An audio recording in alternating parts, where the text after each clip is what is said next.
মুস্তাফিজের কোনো দোষ নেই। লখনৌর বিপক্ষে হারের পরে মুস্তাফিজুর রহমান ও মাতিসা পাথিরানাকে নিয়ে একই বলল ডিজে ব্রাভো।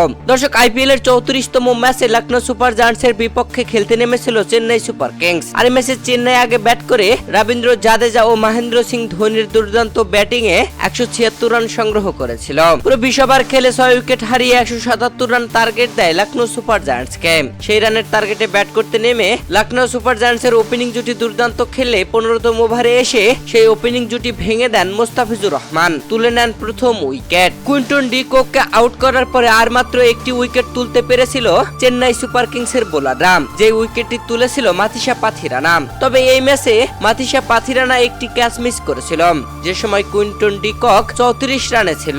দর্শক, এই ম্যাচে চেন্নাইয়ের দেওয়া টার্গেটে লখনৌ সুপার জায়ান্টস 19 ওভারেই জয় তুলে নেয় 8 উইকেটের ব্যবধানে।